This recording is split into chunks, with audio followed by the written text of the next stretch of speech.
Excellent. It looks like people are still coming back from the break, but I guess we'll get started given time constraints. So look, there's a ton of energy on this stage for this topic, so we're going to try to use the next 45 minutes to really tap into that. I think we're a little bit fortuitous to be able to have this discussion in February of 2018 as we're coming off a calendar year 2017, which has seen the highest value of exits in India, about $16 billion last year, which is 60% up over the year before.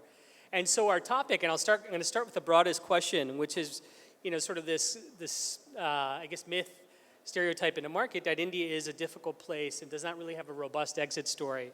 And I think the answer is obviously much more nuanced than that.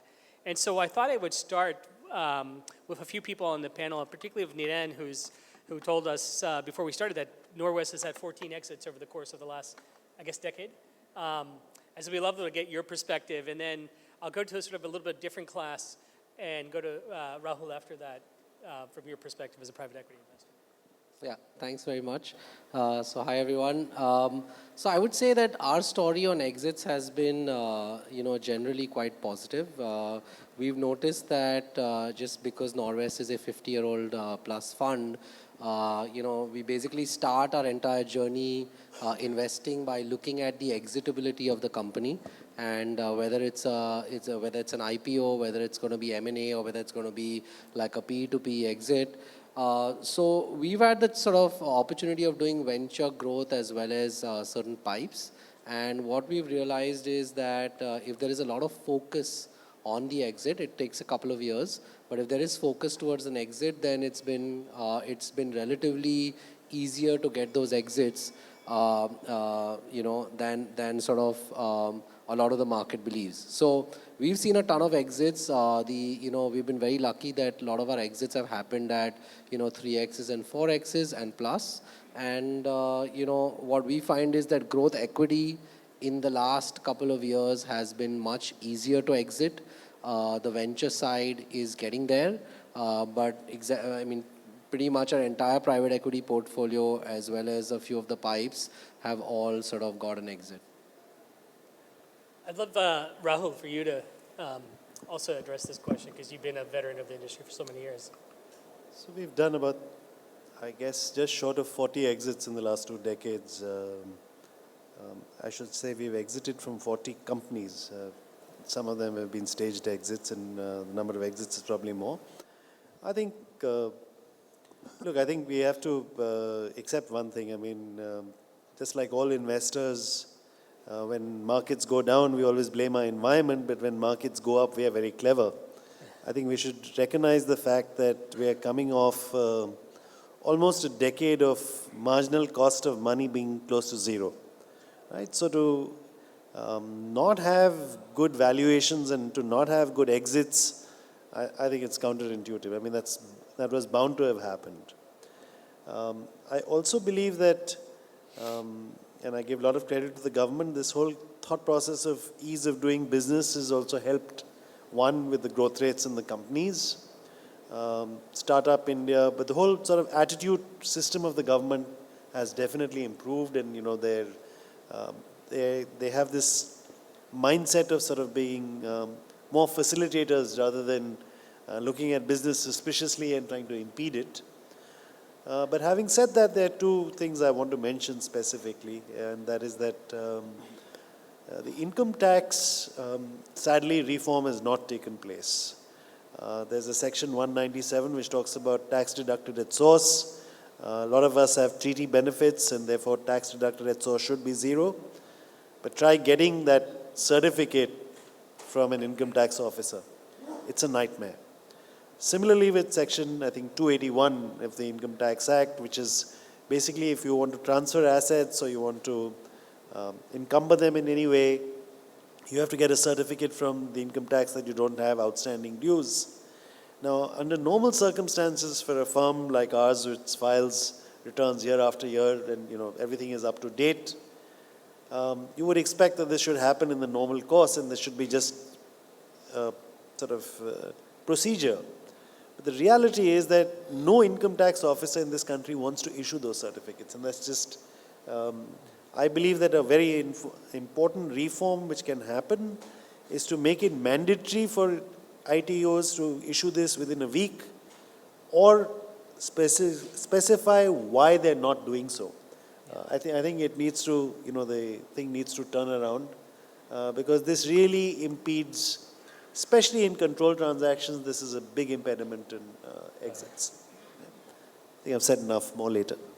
No, so while we're on the topic of what more the government can do to either grease the skids for exits or get out of the way, are there other panelists, maybe Krishnan or Akhil, would you have a perspective on the role of the government in the India exit story? The role of government, I think, primarily in an industry like ours, and I think, frankly, I had prepared a different opening remark, but we'll stick with the government question. I think one of the important things to know about this industry is we take our capital in US dollars. And we have to return ultimately in dollars. So while rupee returns might look great, ultimately if the currency depreciates precipitously like it did about 3 to 4 years back, then a lot of these returns don't look good for the international investors. And ultimately that's where the capital is coming for this industry. The second thing is, while we can say that we have done a lot of things to improve ourselves, let us not forget that this is a relative asset class. How we are doing in private equity in comparison with other countries, specifically the large neighbor that we have to the north, is something that our LPs look at constantly. But also creation of private businesses, encouragement of private businesses, and how do they scale up in a country like ours, less regulatory hassles for them to grow, which ultimately results in generation of returns. That is something that we also have to be cognizant of. And finally, I think the last thing would be in terms of availability of domestic capital at some form or stage. If we have to increase the participation or the presence of private sector in India, private businesses have to be encouraged through domestic capital, and that domestic capital formation, maybe income tax would be one reason by giving it more preferential terms, but any other initiative would be welcome because again, if we look at China's case, their private equity industry has benefited hugely from localization of LPs for the private equity funds. That's great. So I want to use your answer to actually segue into a broader dialogue for the broader group, which is really understanding from your perspective what on the ground has changed with respect to exits and what do you expect to change. And there's a number of different subpoints we discussed before this panel, but the first one I want to actually ask almost everyone to weigh in on is really a segmentation of those who you exit.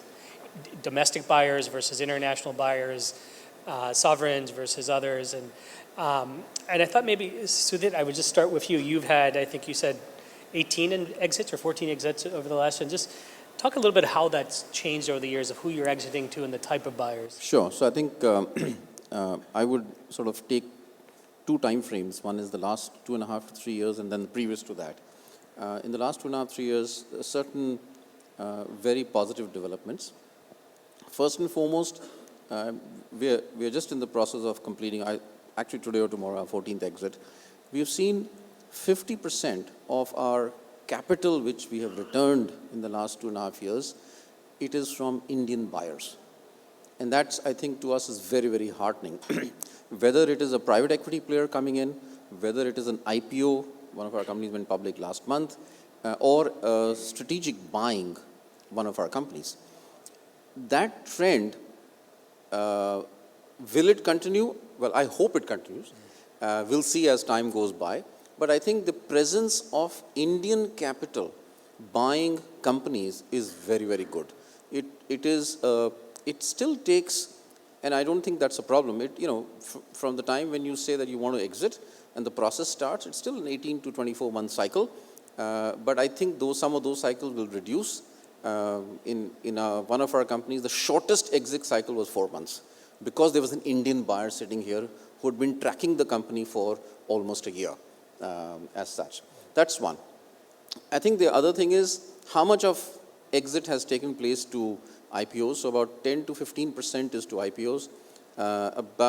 So the balance 85 to 90%, about half is to private equity players, and the balance half is to strategics who buy our companies. And that, I think, will change, at least for a tech VC. I do believe that IPOs will increase because 2007, 2008 vintage companies have grown to a stage, as long as they are structured in India. They can go public in India, which is what we are seeing. Overall, some of the companies are not structured in India, so obviously, that's a problem. But as long as they're structured in India, you can take the company at a scale public in India. So I think IPOs will increase for tech VCs. The second thing is the whole space of private equity players buying VC stakes in the country. I think that will increase. M&A, I think, will sort of pare down a bit for at least 3 years. But these two are the trends which we are seeing as far as our exits are concerned. Excellent. So I'd like to pile onto the public markets IPO and invite Krishna in, because you have the unique sort of vantage point of being a public market investor. Public markets have been quite receptive over the last couple of years to exits. They have been buoyant ever since 2014, and particularly so in the last 12 to 15 months. But the ask rate on valuations has climbed up steeply. And this is of particular concern to public market investors, because whether you look at a 10-year horizon or a 20-year horizon and look at average multiples across market caps, valuations have climbed up and across sectors. And this is particularly of concern in sectors such as financial services, where valuations have climbed up to almost 2 standard deviations above average. And this will constrain. The other feature of the public markets over the last 15 months has been very low volatility, whereas that has been very beneficial in terms of exits happening. Such low volatility scenario will also normally result in deal cycles taking longer to close, because potential buyers would be very hesitant to get into markets which are refusing to correct.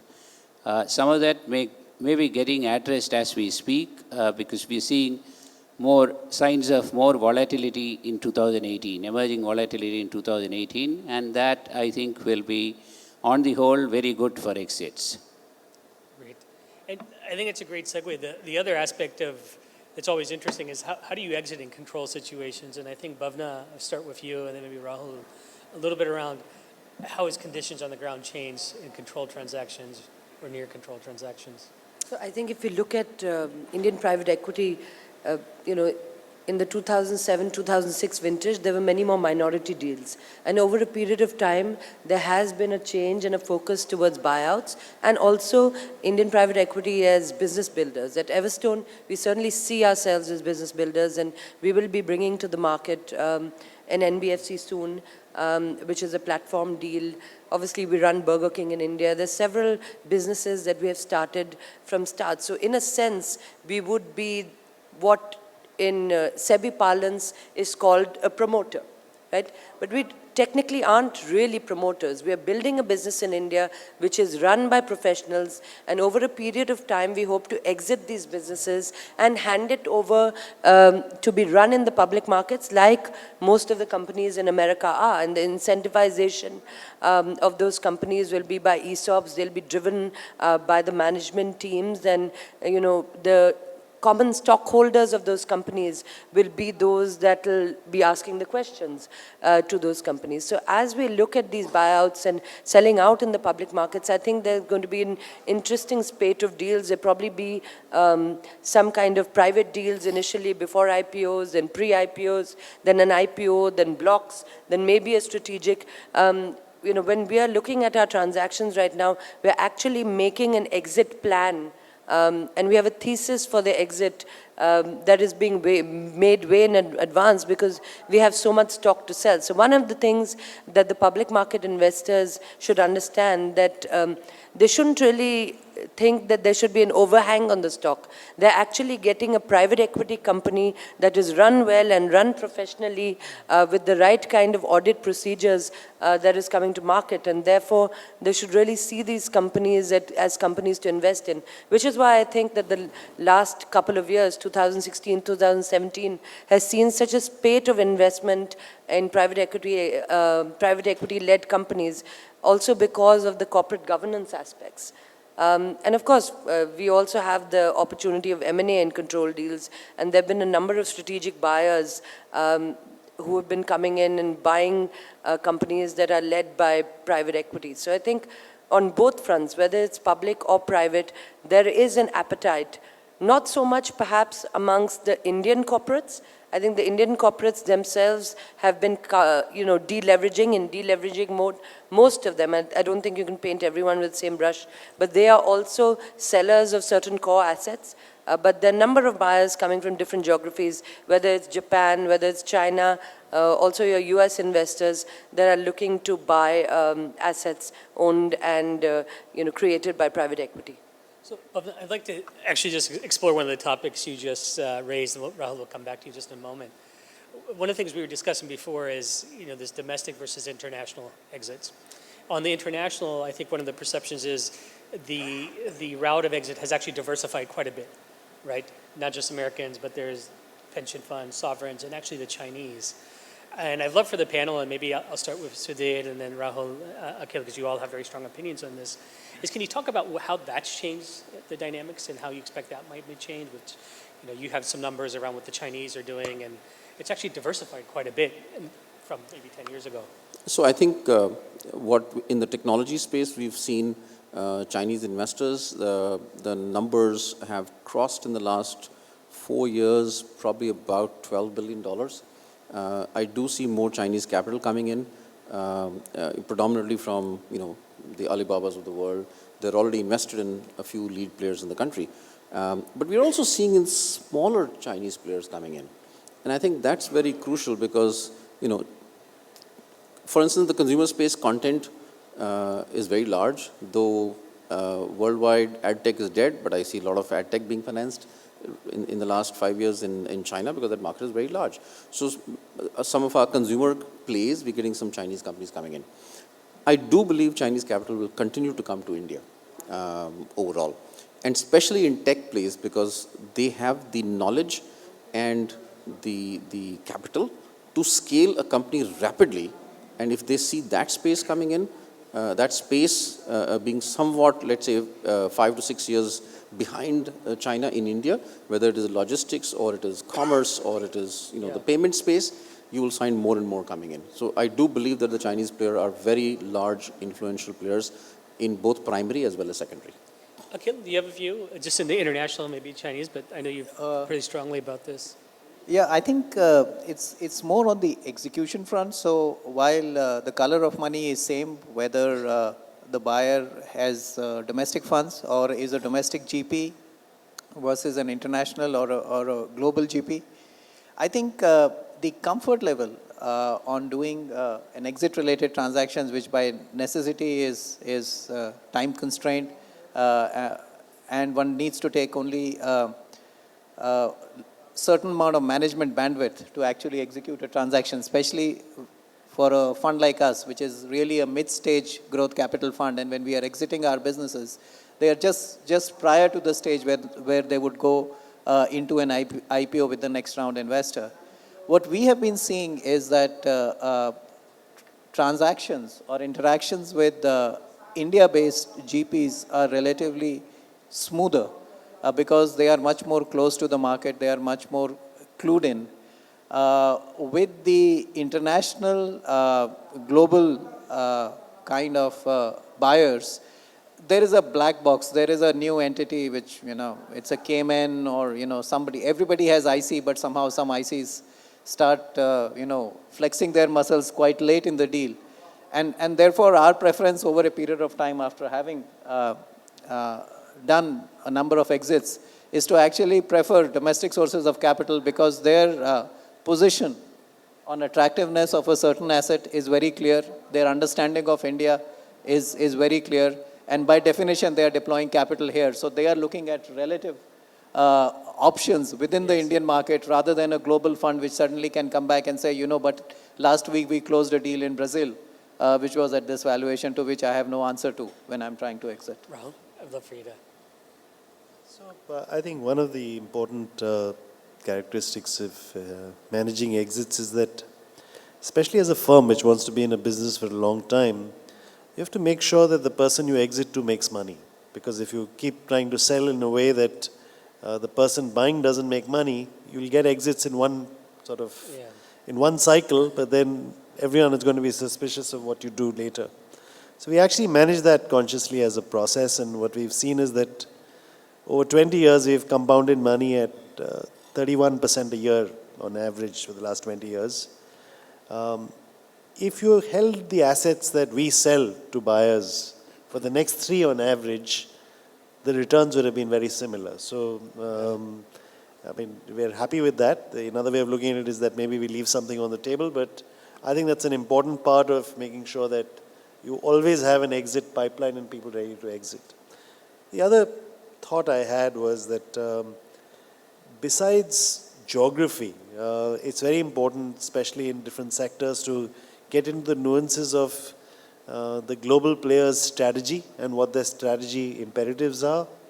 Especially in industries like pharmaceuticals, etc., when you want to exit something, it's very important to know what priorities of different global players are, and they could be in any geography. I mean, it's one has to look at it more from strategy perspective rather than geography. Maybe, Rahul, because you've had some very good stories along this line, there might be an example you could walk us through of how Bearing India has done this.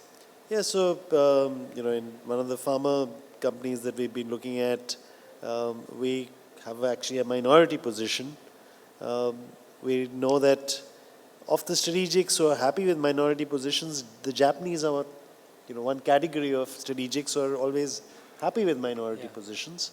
And then the kind of areas that we are in, we identify which kind of companies are doing that and for whom it would be a good fit. And there would be synergies. And then you work essentially on trying to put together what those synergies could be and why 2 plus 2 would be equal to 5. And then you go and have that conversation, and then people don't nickel and dime you. If you just invite a banker and say that, then everyone's saying, how can I buy this 5% cheaper? Right? So we put in that extra effort and usually it pays off. Can I just mention one point?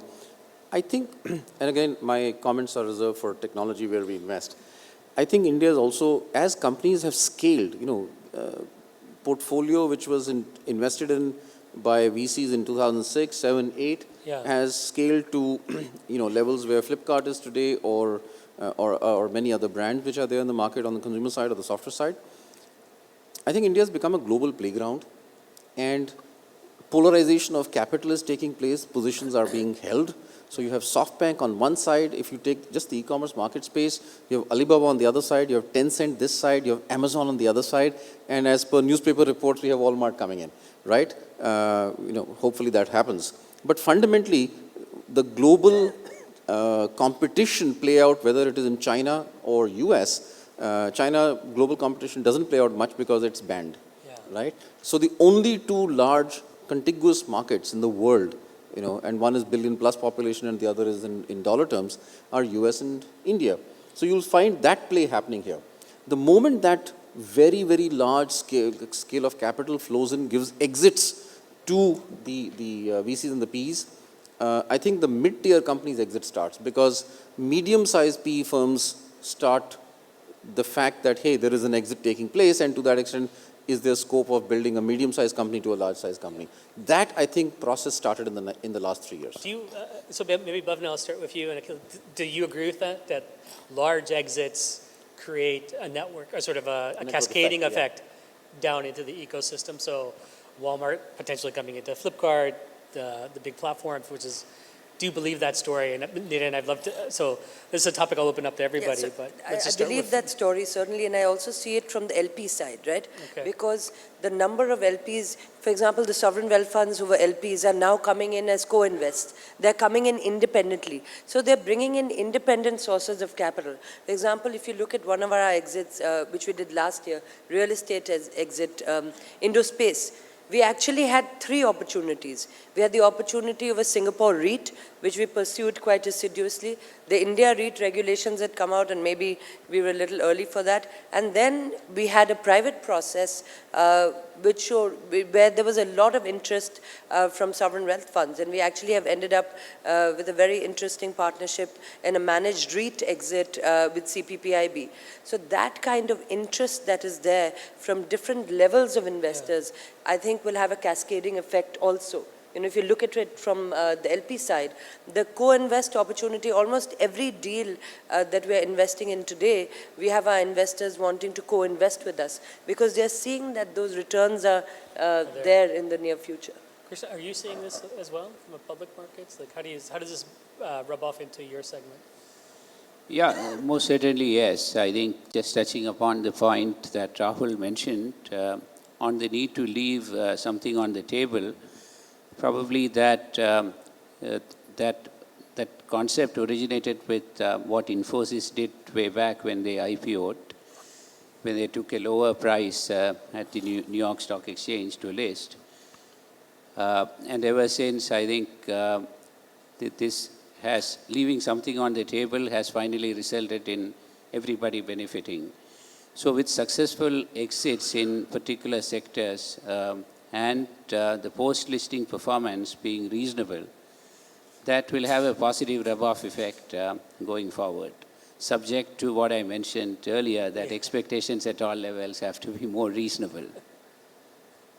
And so maybe, Naren, I can invite you back in on this particular point. One, around the cascading effects of large-scale exits.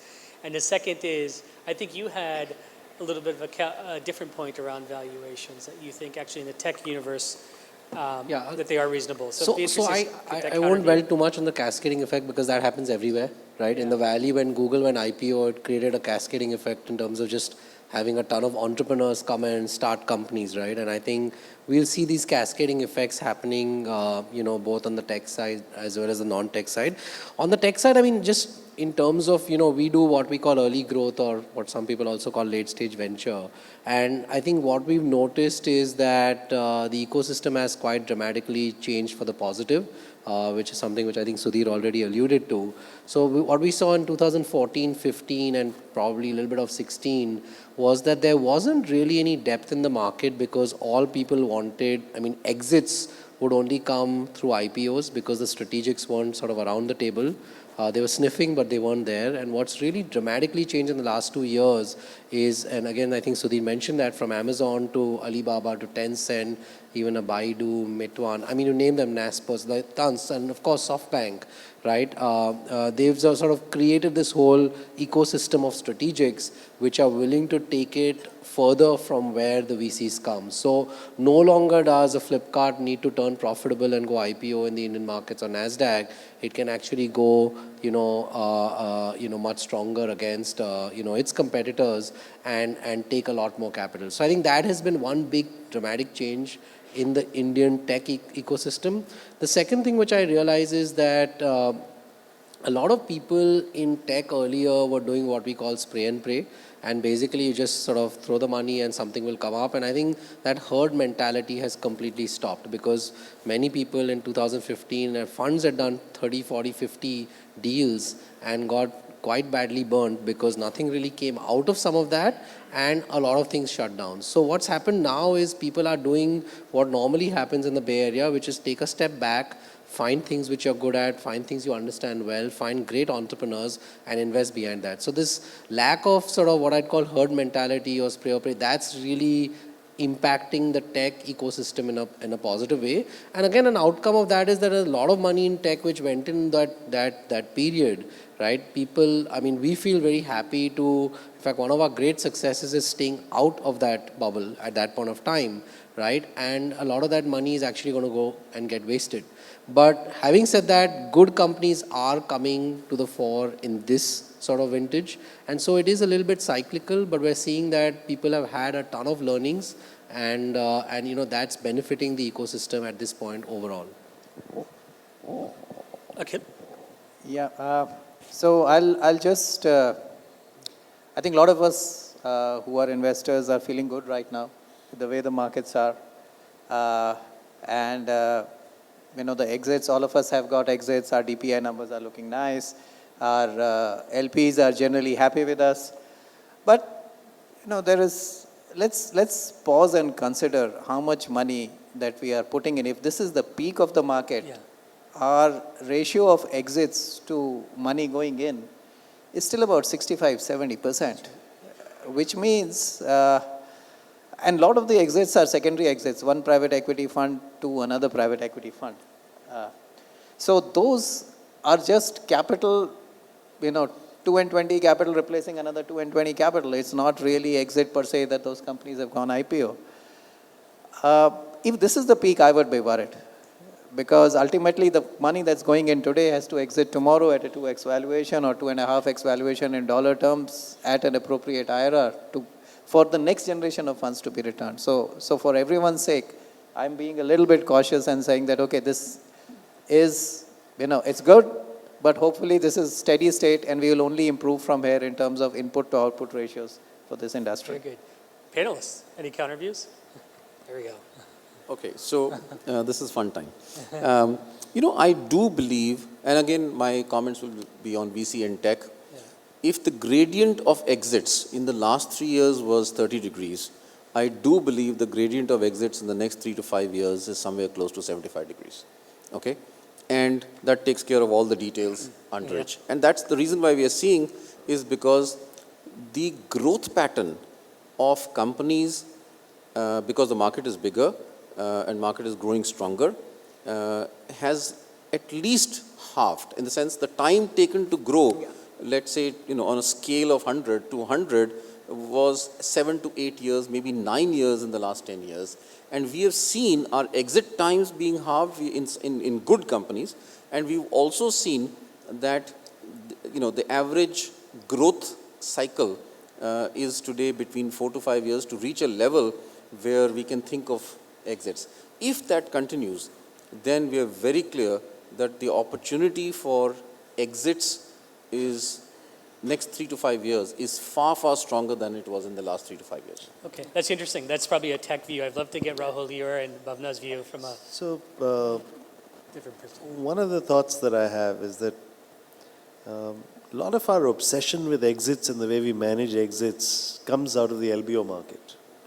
We're a growth market. We're not an LBO market. Yeah. When you've bought a company, you've stripped down costs, you've taken out, the cost of growth initiatives, you've put on tons of debt, then all the data suggests that the faster you exit, the better you do, right? And it's worked brilliantly in what I call a declining interest rate environment. I think that's over. I don't think we're going to have a declining interest rate environment anyway. But it's in that context, and it's in the context of all that academic literature which supports early exits, that there's this obsession, we must exit, we must exit, we must exit. Yeah. India, in its stage of growth, we're reaching roughly $2,000 per capita income. Every country in the world, with no exception, once it's hit this kind of point, usually starts growing minimum 50% faster. The range has been between 50 and 100%, right? But the minimum delta change in growth, and I'm talking compounding growth, which should be multi-decade probably, is 50%. And that is true across government systems, across economic systems. This data is consistent. So really, in our businesses that we do, you get in there's a strong J curve, because the minute I walk into any company, costs go up. I tell the management, spend on branding, costs go up. You don't have a good, HR system or a system for your ERP, invest in it, costs go up. You don't have good quality systems, invest in it, costs go up. You need to train your people, costs go up. So everything that we do when we get partner with a company in the first phase is about increasing costs. It's very different from the LBO market. So you have this strong J-curve effect, but if you do all the things right, the upside is very long-term compounding. And I think that just because we refuse to look at the fact that this is a different opportunity because it's labeled private equity, Yeah. The same label is there, so you treat the asset class similarly. I think we end up being very short-sighted in terms of when we exit, and this pressure to sort of look at exits from the perspective that if you can keep compounding money from underlying organic growth without using leverage in India, at least for the life of me, I cannot find where you could do that in any other part of the world. Yeah. So I think that maybe one needs to really look at exits from that perspective. Well, one thing, Naren, I'll go to you, but a little bit of what Rahul you're pivoting to is, look, there's the macro of exits, right, tailwinds, but there's also very micro of exits that the role of the fund can play with a promoter, with building capabilities in year 1, 2, and there's actually a lot of hard yards. I'd love for you to both expand on what Rahul's saying, but also talk about the micro of exiting and how Norwest thinks about that. How do you intervene? So I think, Or support. firstly, I'll sort of, sort of violently agree with Rahul. I think the thesis, and I look at sort of, US, Israel, a couple of other countries and the kind of deal flow there as well. And when I sit there on the VC and we vote on stuff, and you look at the opportunity in India, right? And I have this little joke. I'm saying the history of India in the last 500 years and maybe the next 500, probably the best 20 years that we are here. Well, like we probably don't realize it because a lot of good things are coming together. And we've got that emerging market growth rate. So I do believe that, Akhil, to your point, that prices might be high, and we feel that. But the underlying performance, which is the reason the markets are pricing it or Ps are pricing things, the underlying performance seems very robust. And it seems like this is an annuity sort of compounding opportunity for the next 10, 15 years, provided you got the right set of entrepreneurs in the right set of industries. And of course, we haven't talked about sectors, but there are certain sectors which are doing better than others, right? So that's a little bit about sort of my thesis. So then, yes, today we are at some pretty high price to book multiples in financial services, etc. But across the board it's high, but the whole idea is this will compound at a pretty nice rate, and that's what we are focusing on as growth equity. We're not really focusing on today's entry price. In fact, some of our models, the exit multiple is lower than the entry multiple. So we're actually saying that the growth will be so much organically, and then we'll take a lower exit multiple. That means we're hurting ourselves on that, and then can we deliver the IRR and cash on cash, right? Now, in terms of the micro, I think that, like I said, a lot of the micros coming together, whether it's the stability of the government, whether it's the understanding of, corporate governance, whether it's sort of availability of a talent pool, availability to put people in and to make changes, right? The openness of entrepreneurs and promoters, right, to sort of take things to a different level, the openness to receive feedback. And I think that, again, as a sort of bunch of everyone here, like the whole idea here is, can we add value? Right, without sort of, trying to add so much value that we disrupt the business negatively? Can we sit there and add value where we take it from level A to level B, C, depending on where you come in, which stage, right? So from level 8, can we take it up to 3 levels? And that's really our challenge, right? I'd love to, Akhil and Bhavna, on this point of how do you add value, because I know, Everstone, you have a particular playbook. How does your fund think about this? Do you start thinking about exit 6 months before, actually when you invest, like? I mean, we start thinking about exits when we invest. We think about, obviously we have a focus on the entry multiple and what, projected the exit multiple would be, which is standard IC kind of conversation. But really we're talking about a few other things as well. How do we structure it? How do we set in the management? We also talk very clearly with the promoters right up front, so that the alignment of exit objectives and timing is not driven by just a fund's necessity to exit.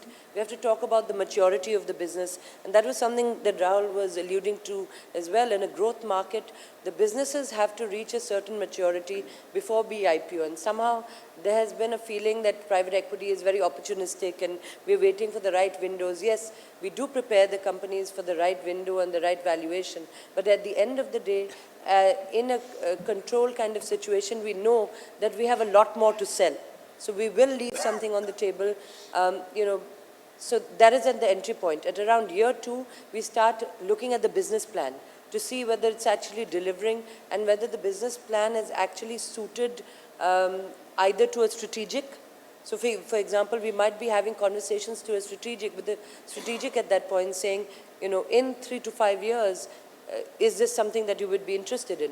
Or maybe at that point is a good point to get in a new technology partner or a joint venture partner. So we are trying to make introductions globally with other companies who might be interested. So we are not only looking at it as, few years down the line, it'll grow so big and then we'll IPO it. So there are various conversations which are very specific to the kind of sector the kind of promoter and the kind of objective. We have a couple of companies that we hope over a period of time, and this will be a longer gestation period because they're in the pharma space, you know, whether those companies could be potentially sold in the US. We have technology companies which would be looked to be sold in the US. So the different geographies, different kind of exit opportunities. We are having a conversation right now about a SPAC in the US. So there are various products also that are available from an exit perspective, and that requires a reasonable amount of planning, and we're not completely focused on, it's not a simple math of saying we enter in year 1 and we exit in year 5. It really depends on the maturity of the business and the complexity of the exit. That's wonderful. What I'd like to do, because we only have a few minutes, is actually give a minute or two each of the panelists to just say, if there are messages that you would want to be sent out to the world, to LPs and via the individuals in the audience around the India exit story, what would those be? And maybe, Krishnan, I'll start with you because we haven't come to you in a while, and then Rahul will come to you and go around. But what would be your key messages that you would want people to just take away from this? Yeah, when it comes to public markets, the concept of exit time frames shorten quite a bit, unfortunately. For many people, exits sometimes have to happen next week or next month. It's not that bad, but people do have shorter time frames, 1 to 2 years and so on. And those public market participants who have a longer time frame have probably almost indefinite time frame. They don't want to exit from good businesses at all. The experience in India has also been that if a business has been good and has been successful, it has continued to remain so. And it's been such a bad idea exiting out of successful businesses. They've continued to do better and better. So the short message with exits is have a time frame, have key milestones, but exits sometimes have to happen also when you realize that you've made mistakes, not just when you've had success stories. So that exit plan for a mistake is probably much more important than the exit plan for a successful investment, because that happens more easily, more often than not. Wonderful. Rahul, maybe what would be your key messages?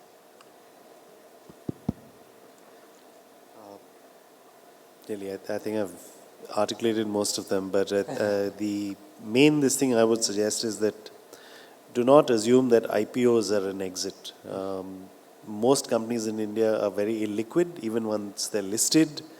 If one looks at the data, the last 25 years, more than 90% of cumulative foreign capital into India have gone into 18 companies. Right? There are 8,000 listed companies, but just 18 companies account for over 90% of the cumulative foreign capital. So the liquidity outside of that is far lower than one thinks. So one needs to manage that exit process. It's not a given even in the IPO markets. The other thought process is that, look, we are getting into a cycle of opportunities, right? Whether it's at the VC level, because there is enough innovation, and I still think that it's faster, better, cheaper kind of innovation in India, so that you can decomponentize products and services to its core value proposition and then extend it over a large footprint, to institutionalizing a business so that it's has the ability to keep on growing over a sustained period of time, to when you get to more mature these things, to put on leverage and do some financial engineering, like the IT industry is probably in the condition it is today. So you have this entire life cycle play available, and I think that that institutionalization process, especially in an environment where regulations have been evolving, tends to be long here. So one needs to bear that in mind when one is planning exits. And I think that one of the things I think that as an industry we've been guilty of is succumbing to what I call the LBO mindset pressure and trying to flip our assets way too quickly. And actually we've done a disservice to our investors as a consequence. Understood. Sid, any final thoughts from you?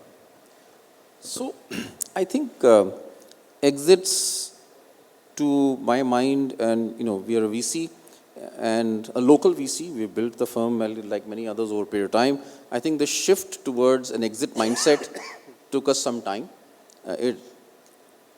In the market space today, you may want to exit, but many stars have to be aligned for an exit to happen.